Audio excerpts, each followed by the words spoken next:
इस लेक्चर में हम एक क्विक रिविजन करेंगे जो हमारा चैप्टर 7 है of corporate funding, that is debt funding, Indian fund based corporate government debt and banking finance.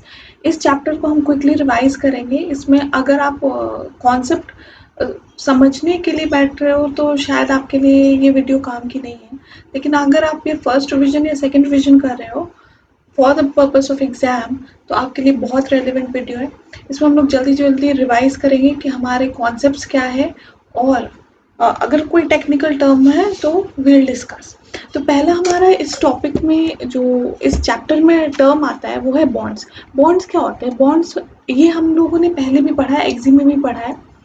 इस बॉन्ड्स क्या होते हैं? बॉन्ड्स होते हैं, it is our debt securities which is created for the purpose of raising finance. इस जो ये एक इंस्ट्रूमेंट है that is created for the purpose of raising finance. Secondly, ये एक तरह का लोन अग्रीमेंट है between the issuer and the investor.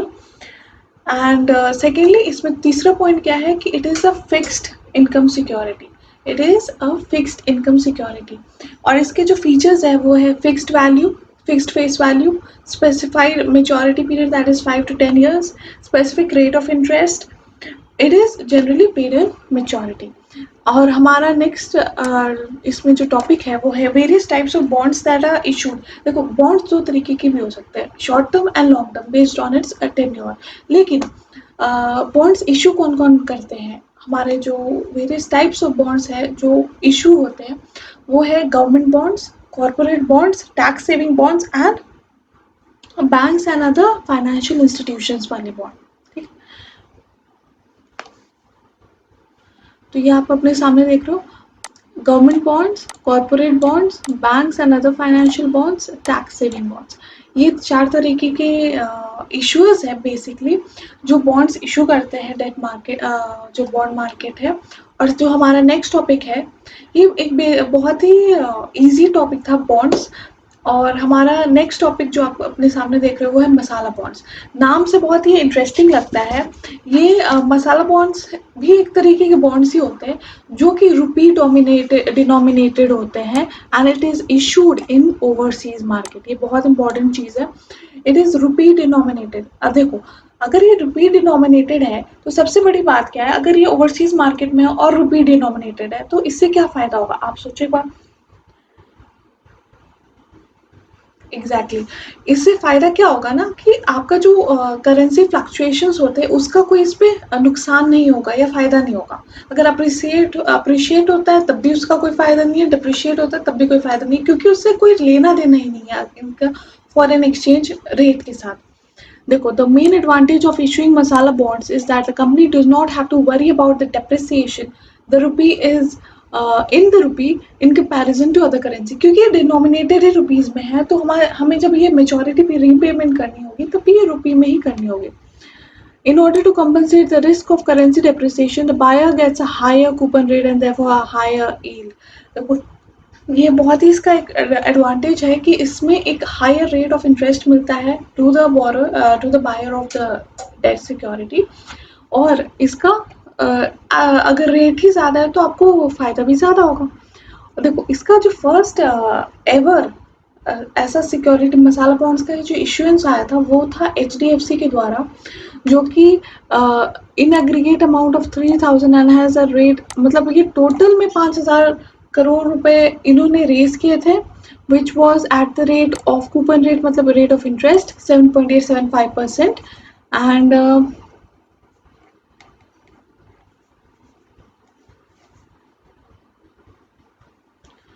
the bond has been issued at 99.27। ये सब उतना इम्पोर्टेंट नहीं है, रिडीम्ड एट पार। ये इशू ऑब्वियसली कम पे होगा और रिडीम ज़्यादा पे होता है, मतलब generally it is the at par, और जो डिस्काउंट का अमाउंट होता है वो बायर का प्रॉफिट होता है।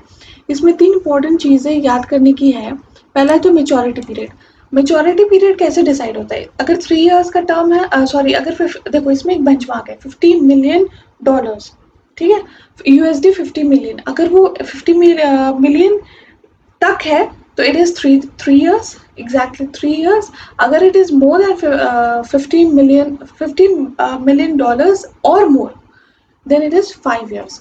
Second is all in cost. इसमें आपको 300 basis points, एक basis point is 0.01%, that is मतलब 300 basis point का मतलब होता है 3% का वेरिएशन आ सकता है. रिकग्नाइज्ड इन्वेस्टर्स, ये भी उतना कुछ रेलेवेंट नहीं है, बस ये चीज़ें आपको याद रखनी पड़ेगी. मेन पॉइंट जो है majority period, all in cost ceiling, recognised investor. Second is bank finance.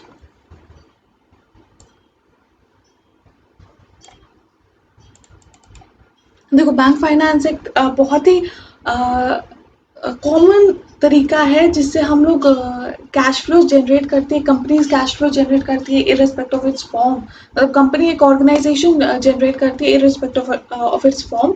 इसमें क्या होता है ना, देखो ये बैंक फाइनेंस आपको क्या फ़ायदा देती है कि it provides an immediate flow of funds. Immediate flow of funds मतलब आपको तुरंत पैसा मिल जाएगा. आप जैसे हम लोग बिल्स डिस्काउंट करते थे, तो उसमें जब वो बिल्स मैच्योर होंगी तब आपको पैसा मिलेगा by the seller, sorry by the buyer, from the buyer. लेकिन इसमें क्या होता है ना बैंक फाइनेंस में कि आपको तुरंत पैसा मिल सकता है, इमीडिएट फ्लो ऑफ फंड्स होते हैं, और it is of two types, secured loans and unsecured loans. ठीक है, देखो जनरली इंडिया में सिक्योर्ड लोन्स ही चलते हैं, अनसिक्योर्ड बहुत कम होता है. It is generally on the personal security. लेकिन जो सिक्योर्ड लोन्स होते हैं वो as clear from the name, it is based on the backing of some tangible security. और जो only a small portion, that is 11 to 15% he bank finance unsecured होते हैं, majority होते हैं सिक्योर्ड. इसमें देखो बैंक फाइनेंस ना दो तरीके के होते हैं. Bank finance first is fund based and second is non fund based. Fund based हम लोग इस चैप्टर में पढ़ेंगे. Non fund based is from chapter 8. ठीक है, फंड बेस्ड 5 तरीके के होते हैं. आप मेरे साथ साथ रिपीट करोगे तब आपको याद होगा, रिवाइज होगा. That is overdraft, cash credit, bills finance, leasing finance, hire purchase. Overdraft, cash credit, bills finance, leasing finance, hire purchase. क्या थे 5? Overdraft, cash credit, leasing finance, bank finance, bills finance, leasing finance and hire purchase. ठीक है, तो हमारा पहला topic है overdraft. Overdraft में क्या होता है ना, it means allowing the customer कि जितना उनका लिमिट है उससे ज़्यादा वो विड्रॉ कर सकते हैं. allowing the customer to draw checks over and above the credit balance in the account. ठीक है, ये जनरली अलाउ किया जाता है करंट अकाउंट होल्डर्स को, लेकिन एक्सेप्शनल केस में it can be provided to secure savings account holder. इसमें higher rate of interest charge होता है. It is generally used by traders and manufacturers. ठीक है,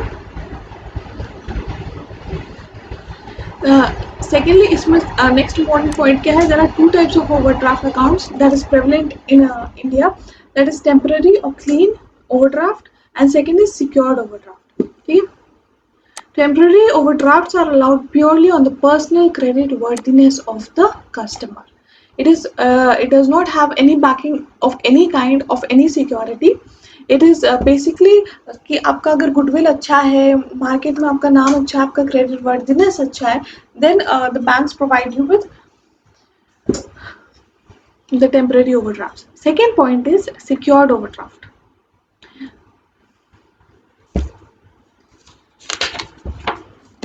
Secured overdraft now generally popular is among the traders. ठीक है, is allowed up to a certain limit against some intangible security like bank deposit. मतलब अगर आपने कोई security रखी है with the bank, then only it will be provided, otherwise no, it will not be provided. And second, it is most popular with the traders. ठीक है,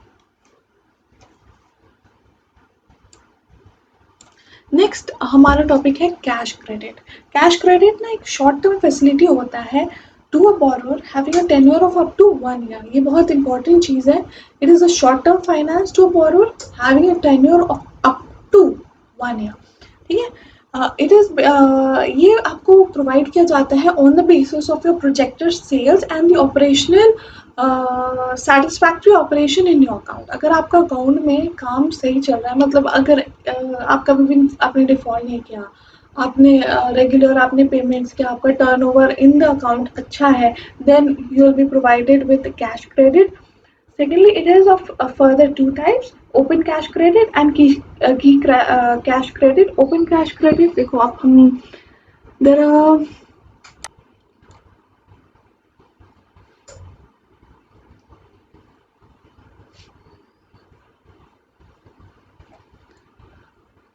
there are two forms: open cash credit and key cash credit. Open cash credit is a running account that is just like a current account where the borrower is allowed to maintain a debit balance in the account up to a sanction limit or a drawing power, whichever is lower. देखो इसमें आपको limit क्या रहती है ना, या तो आपका सैंक्शन लिमिट होगा जो आपके बैंक ने आपको सैंक्शन कर रखे है कि basis on the basis of sales, और ये रेगुलरली अपडेट होती है इन प्रैक्टिकल टर्म्स. ये आपके सेल्स, आपकी इन्वेंट्री, आपके सब कुछ को जब बैंक एनालाइज करती है ना, तो ये ईयरली बेसिस, कभी कभी इट इज़ क्वार्टरली, या basis on your organization it is analyzed and it is changed frequently. तो इसमें आपका अकाउंट में अलाउ किया जाता है कि आप जितना आपके पैसे हैं अकाउंट में उससे ज़्यादा विड्रॉ कर लो, ठीक है. विच एवर इज लोअर, इसका लिमिट क्या है, सैंक्शन लिमिट और drawing power, whichever is lower. The cash credit facility is offer to buyers normally either against the pledge cash credit और हाइपोथिकेशन ऑफ स्टॉक. देखो this is key cash credit.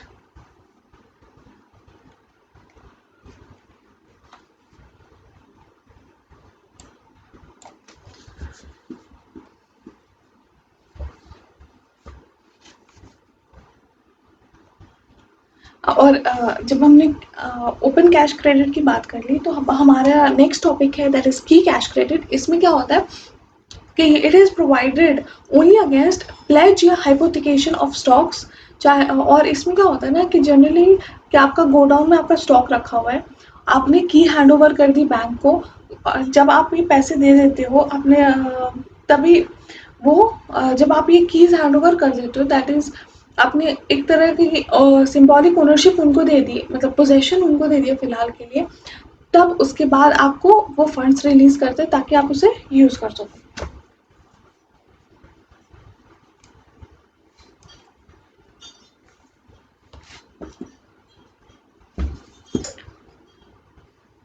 हमारा third point है bills finance. Bills finance is a very important short term self liquidating finance in nature.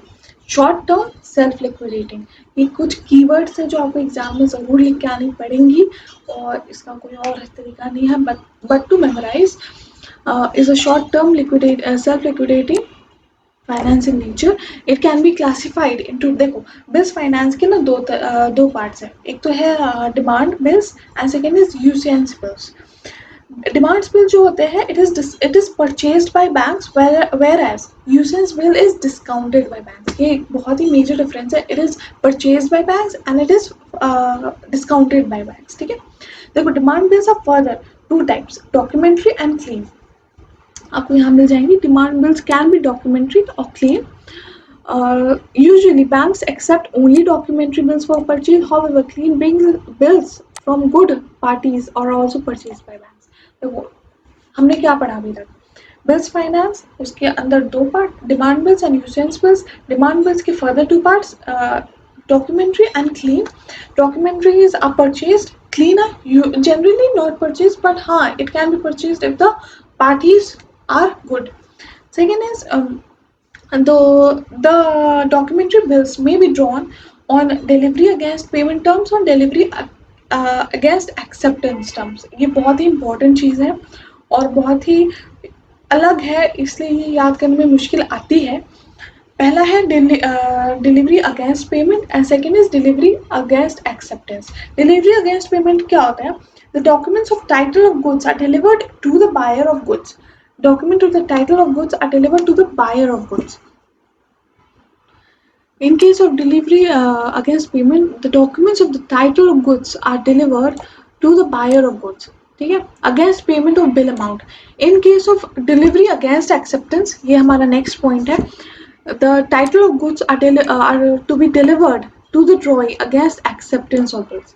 ये important चीज़ है. आप इसे, अगर आपके पास सेपरेट नोट्स नहीं है तो इसे मार्क कर लेना इन द बुक इटसेल्फ. ठीक है.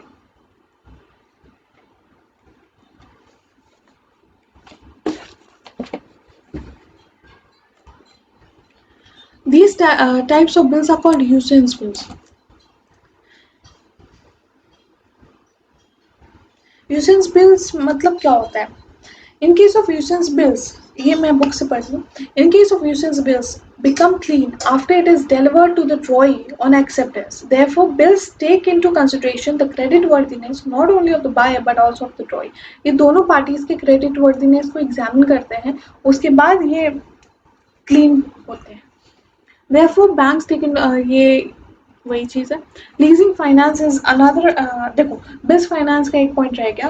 बिल्स फाइनेंस में you get immediate amount, immediate flow of funds for any transaction that you have made as a buyer or as a seller of goods.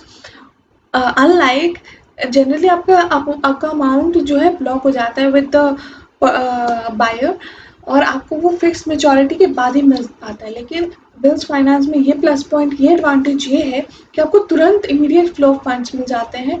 और जो ये different types of bills है वो आपको शायद रखने पड़े एग्जाम पॉइंट ऑफ व्यू से, लेकिन ये इंपॉर्टेंट चीज़ है और ये बहुत ही कॉमन है इन कॉर्पोरेट्स.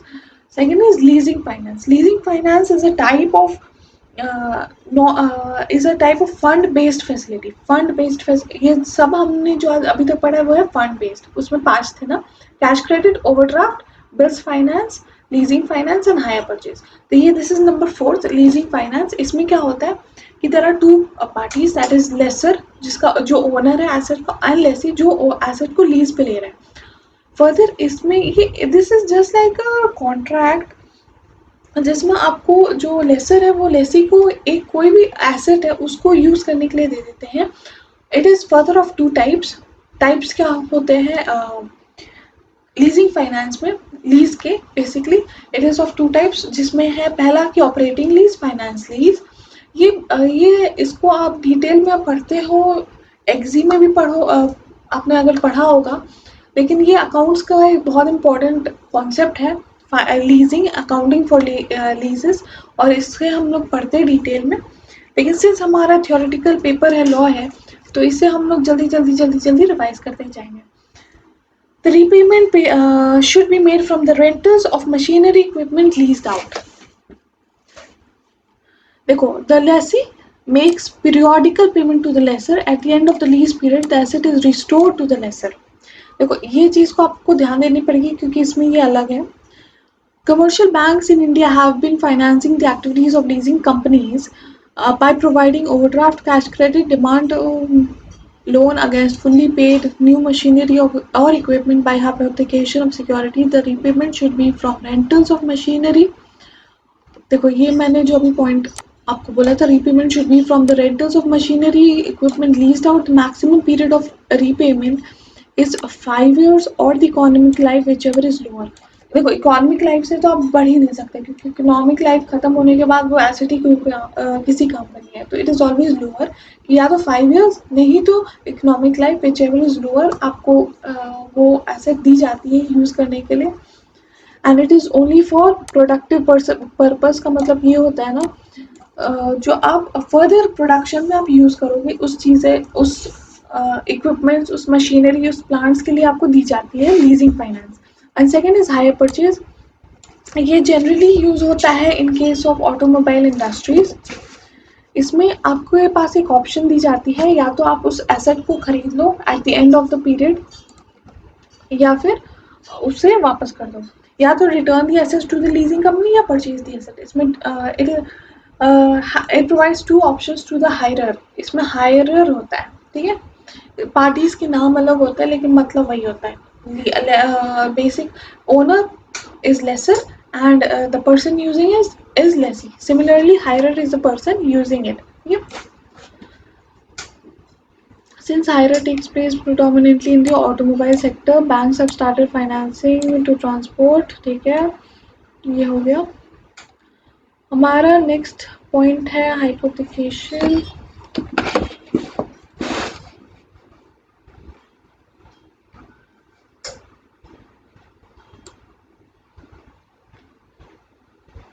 हमारा नेक्स्ट इम्पॉर्टेंट पॉइंट है प्रोजेक्ट फाइनेंस. प्रोजेक्ट फाइनेंस एक लॉन्ग टर्म फाइनेंस है for the financing of infrastructure and industrial projects. क्या है? इंफ्रास्ट्रक्चर एंड इंडस्ट्रियल प्रोजेक्ट्स को फाइनेंस किए जाते हैं and it is based upon the projected cash flows of the project. Usually a project financing structure involves a number of equity holders known as sponsors, syndicates, or banks or other lending institutions that provide loans to the operation. They are most commonly loans which are secured by the project assets and paid entirely. देखो इसमें दो important तरीके के project finances होते हैं. पहला है corporate financing and second is project financing. Corporate financing में यू हैव कि it is uses all the assets and from the in order to guarantee the additional credit provided by the lenders, the promoter sponsors use all the assets and cash flows from existing firm. जो firm already exist करती है उसके assets पे आपका एक pledge आपका एक charge आ जाता है and it is paid from those assets. On the other hand project financing का मतलब ये होता है कि अगर आपका प्रोजेक्ट फेल होता है तो जो भी लेंडर्स है वो आपकी जो एग्जिस्टिंग फर्म है उस पर चार्ज मतलब उस पर नहीं कह सकती कि मुझे उनसे पैसे दो. It is always paid from the project that they have finance and not from the existing firm. ठीक है.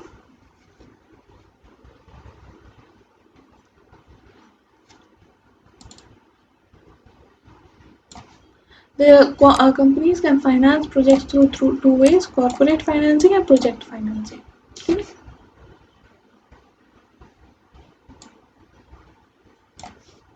The features of project finance, this is important for exam from exam point of view. Features क्या है? पहले तो highly capital intensive होती है. They tend to be large scale project requiring debt and equity in large amount. देखो infrastructure projects ना 1-2 रुपए से काम मतलब 1-2 करोड़ से काम नहीं चलता. उनमें एक तो टाइम बहुत ज़्यादा लगता है and they require lot of resources in terms of money, in terms of human resources and other resources जो इंफ्रास्ट्रक्चर बनाने में लगते हैं.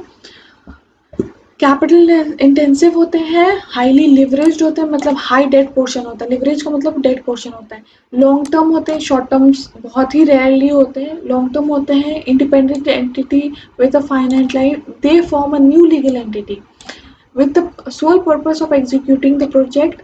ये सिर्फ एक प्रोजेक्ट बनाने के पर्पज से एक नई एंटिटी को बनाया जाता है. Second is non-recourse or limited recourse financing. It means that the creditor has no unlimited claims on the loan in case of अगर डिफॉल्ट होता है तो उनके पास कोई और तरीका कोई और ऑप्शन नहीं है बल्कि पैसा डूब जाएगी उनके. Many participants एक फाइनेंस मतलब इसमें बहुत सारे प्लेयर्स इन्वॉल्व होते हैं जब भी इंफ्रास्ट्रक्चर प्रोजेक्ट आता है. Allocatory risk, there are many risks involved in a project.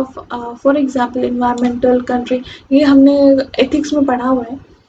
Costly, raising capital through project finance is generally more costly than other typical corporate finance avenues क्योंकि उनका एक risk factor भी ज़्यादा है compared to other इंडस्ट्रीज या other sectors. क्योंकि अगर इसमें पैसा डूब गया, अगर प्रोजेक्ट काम नहीं किया जैसा we had expected it to perform, अगर उसने वैसा परफॉर्म नहीं किया तो पैसे डूब जाएंगे जो और सिर्फ रिकवर करना बहुत ही मुश्किल हो जाता है. That's why it is more costly than other forms. The key participants in the project finance are, देखो पहला तो गवर्नमेंट होते हैं. ये कैसे होता है? The participant indirectly in the project it their work includes. देखो कोई भी प्रोजेक्ट बनाने के लिए अप्रूवल गवर्नमेंट का होता ही है, ज़रूरी ही है. तो दे आर इनडायरेक्ट पार्टिसिपेंट्स. पहला क्या है? Government, project sponsors. देखो 7 की पार्टिसिपेंट्स है. पहला क्या है?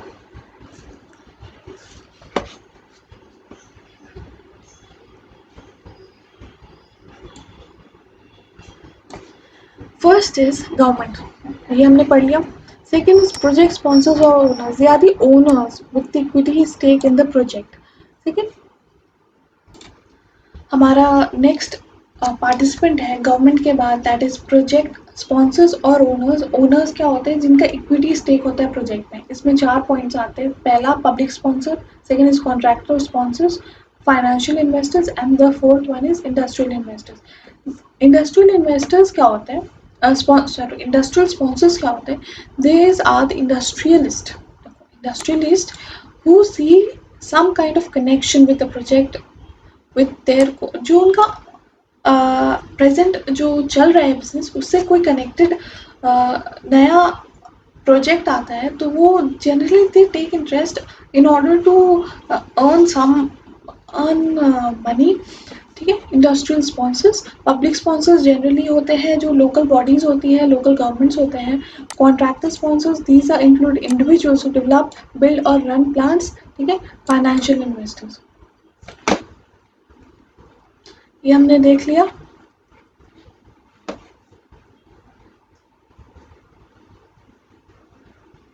हमारा नेक्स्ट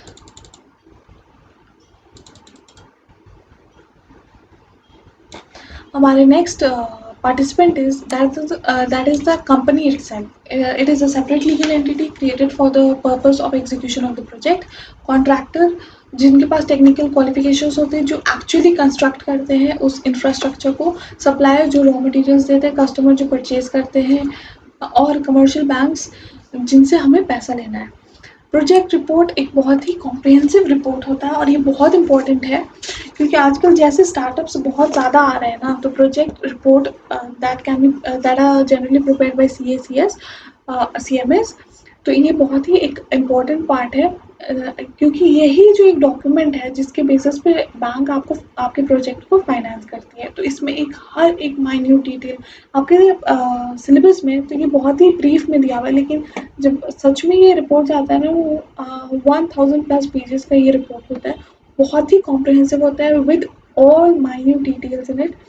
लेकिन हमारे सिलेबस में सिर्फ इसके टॉपिक्स है, हेडिंग्स है, तो वो आप पढ़ लेना। सेकेंड इज, ये एक स्पेसिमेन दिया हुआ है हमारे सिलेबस में। एग्जाम पॉइंट ऑफ व्यू से I don't think so it is relevant, क्योंकि एग्जाम पॉइंट ऑफ व्यू से वो नहीं कहेगा कि आप प्रोजेक्ट रिपोर्ट बना के दो, जैसे ये है लोन अगेंस्ट सिक्योरिटीज़। इसमें क्या होता है, जो सिक्योरिटीज़ होते हैं ना, उसको प्लेज करके, उसको हाइपोथिकेट करके आपको बैंक्स फाइनेंस करती है, आपको पैसे देती है। तो अप्रूव्ड सिक्योरिटीज़ कौन से हैं? पहले non convertible debentures, mutual fund units, NABARD bonds, dematerialised shares, national saving certificate, Kisan Vikas Patra, accepted only demat form, insurance policy. ये कुछ अप्रूव्ड सिक्योरिटीज़ है ना, जिसके बेसिस पे आपको फर्दर लोन दिया जा सकता है, फाइनेंस किया जा सकता है।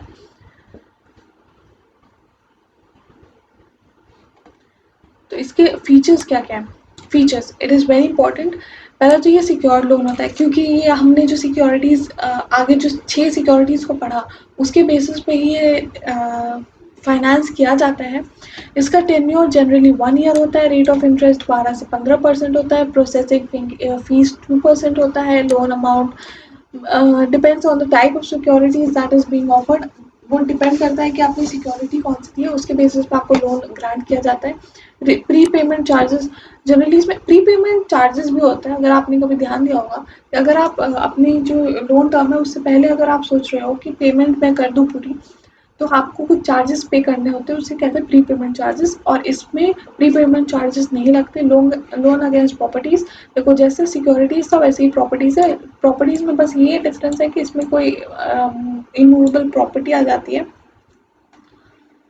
ठीक है, against property own by the prospective buyer, ये तो बहुत ही कॉमन है, जो हमने ये देखा हुआ है बहुत। डिस्काउंटिंग, ये एक बहुत ही अच्छा टॉपिक है। ठीक है, और ये बहुत ही एक पुराना टॉपिक है, या बहुत ही पुराना कॉन्सेप्ट है, जो हम लोग ने स्टैंडर्ड 11-12 से पढ़ा है। डिस्काउंटिंग में क्या होता है कि आपके पास एक नेगोशिएबल इंस्ट्रूमेंट रहता है, जो आपने कभी कोई सेल किया है तो उसके बेसिस पे आपको आपके पास रखा हुआ है, और आप उसे जाके बिल डिस्काउंट करवा लेते हो विद एनी बैंक और फाइनेंशियल इंस्टीट्यूशन, और वो कुछ चार्जेस डिडक्ट करने के बाद आपको वो फंड्स पेमेंट कर देते हैं। लेकिन इसमें अलग अलग पॉइंट्स क्या है, इसमें नया क्या है? तो इसमें पॉइंट क्या है ना, कि RBI ने इन 1942 बिफोर इंडिपेंडेंस, एक बिल मार्केट स्कीम लाया था जिसे बिल रीडिस्काउंट स्कीम कहा गया था। और देखो ये उस समय तो चली नहीं, फिर लाया गया इस कॉन्सेप्ट को इन नवंबर 1970। इसमें क्या था ना कि RBI rediscounts bills at the bank rates और at rate specified by at its by it at its discretion. इसमें जो है ना वो एक प्रॉपर मार्केट बनाने का की सोच थी इसके पीछे, लेकिन ये सफल नहीं हो पाया, ये सक्सेसफुल नहीं हो पाया है क्योंकि इसमें 5 प्रॉब्लम्स थी। पहला, स्टैम्प ड्यूटी लगता था, स्टैम्प पेपर की शॉर्टेज थी, रिलक्टेंस था, अनविलिंगनेस था on the side of buyer to accept bills, predominance of cash credit system of lending, वो कैश क्रेडिट सिस्टम ज़्यादा चलता था, ज़्यादा पॉपुलर था, इसलिए ये उतना काम नहीं कर पाया। And fifth one is the administrative work involve in handling documents of title goods, क्योंकि उसको रखने के लिए भी you need space, you need staff.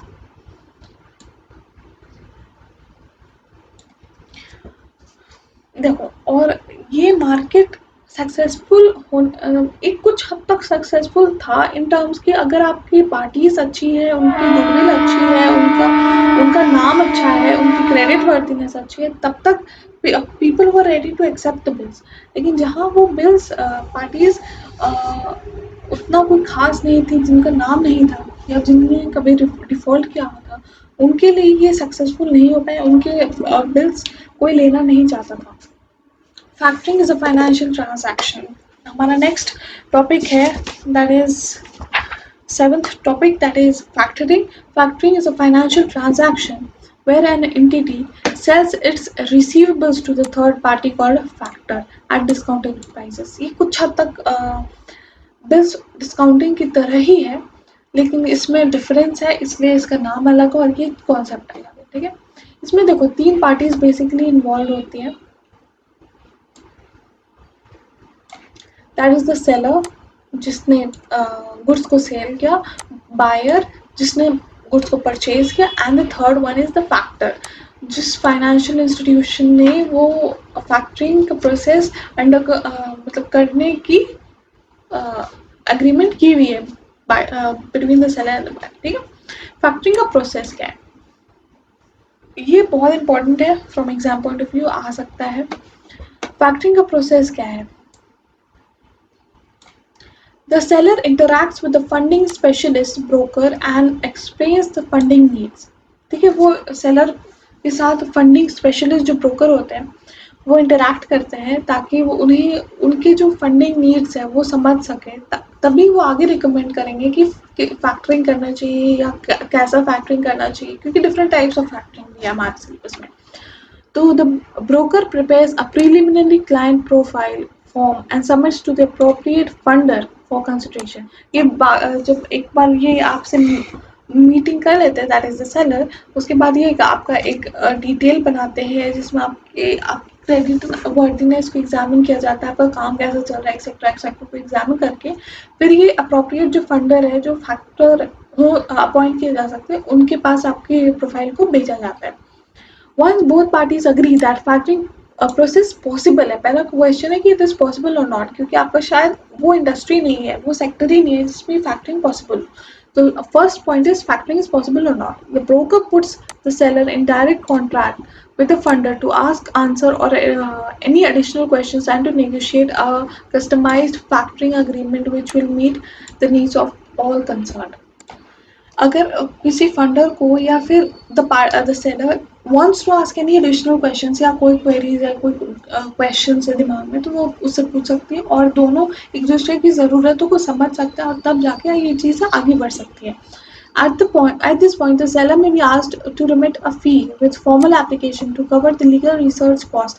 क्योंकि देखो उसको उसकी जो एक्टिविटीज़ है, उसकी जो बिजनेस है, उसको समझने के लिए कुछ due diligence, the correct word is due diligence process करना पड़ता है और उसके लिए कॉस्ट लगते हैं। उस कॉस्ट को वो अपनी तरफ से नहीं देगा, वो that will be borne by the seller itself. So वो एक फीस चार्ज करता है with formal application that will cover all the cost।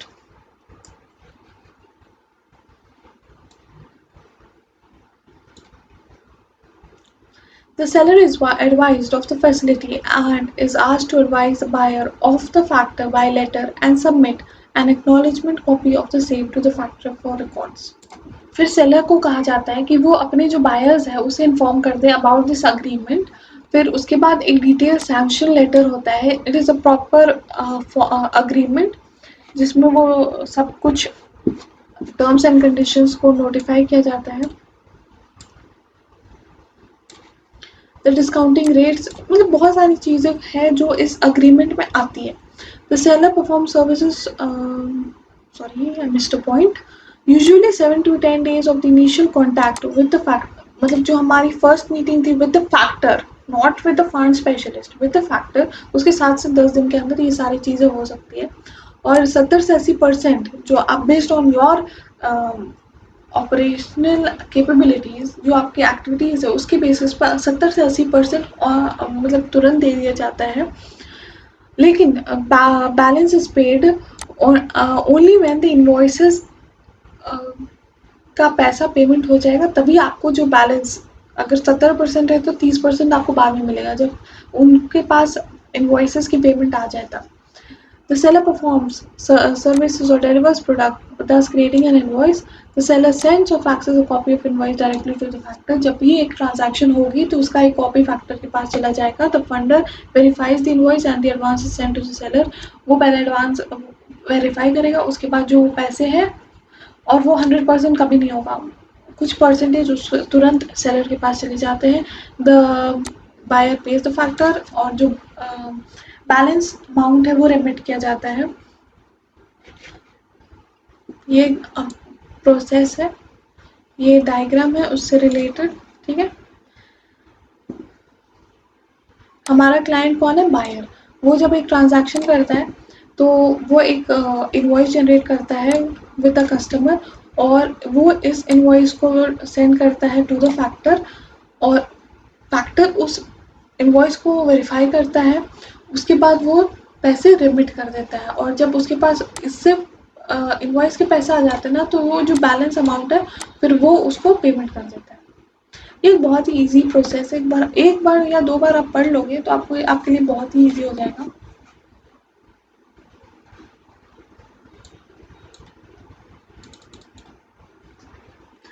Second is there are 6 types of factoring process.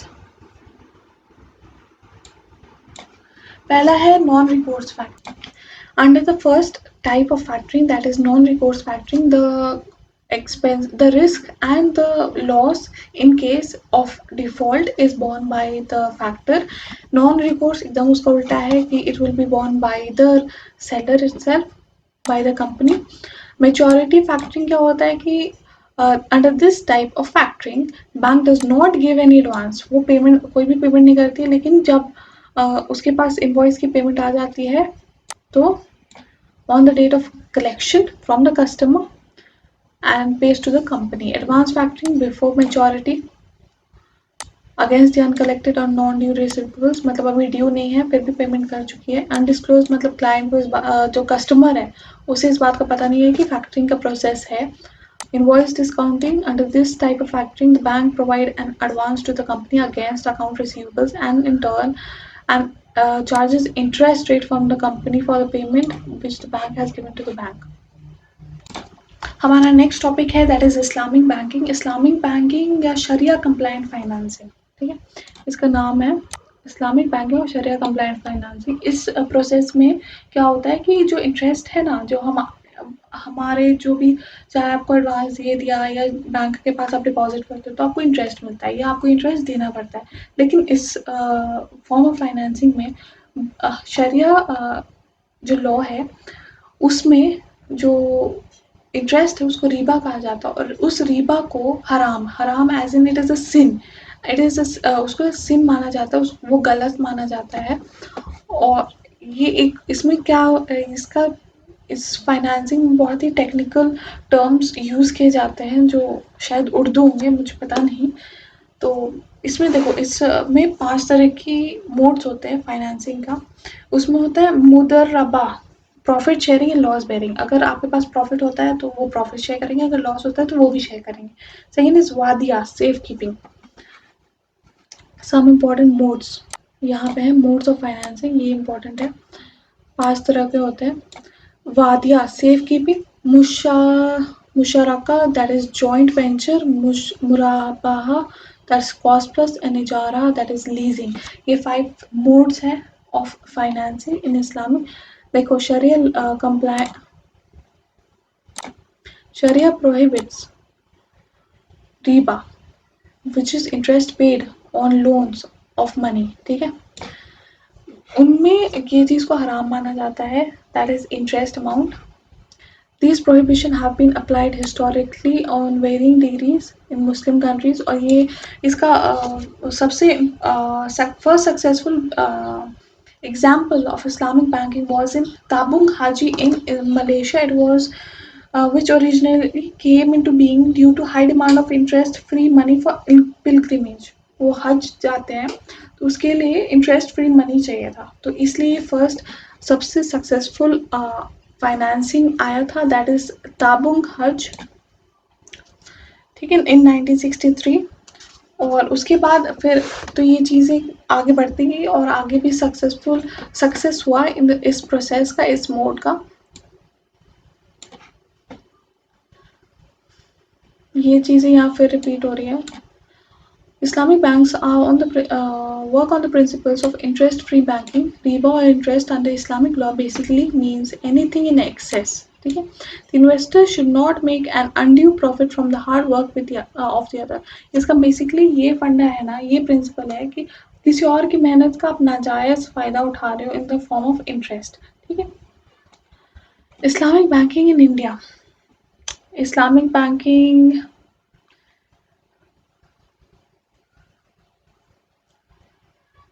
जो इंडियन बैंकिंग लॉज है ना उसको भी amend किया गया है to incorporate Islamic banking in India, but अभी फ़िलहाल वैसे उतना कोई प्रेवलेंट नहीं है ये फॉर्म ऑफ फाइनेंसिंग।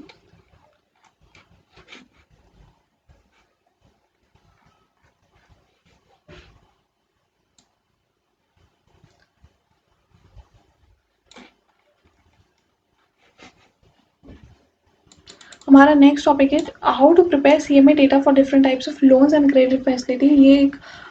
ये बेसिकली है प्रैक्टिकल टॉपिक, लेकिन इसमें क्वेश्चंस उतने कुछ खास बुक में नहीं दिए हुए, तो इसलिए विल स्टॉप हियर। हम लोग यहाँ तक ही थ्योरी जितना पोर्शन था we have revised. Next chapter will revise again in non fund based, so please stay tuned and like, share and subscribe if you like the channel. Otherwise if you have any queries please feel free to contact me. और secondly अगर आपको कोई भी कमी लगती है तो please feel free to comment in the comment box, ठीक है। See you in the next video, bye.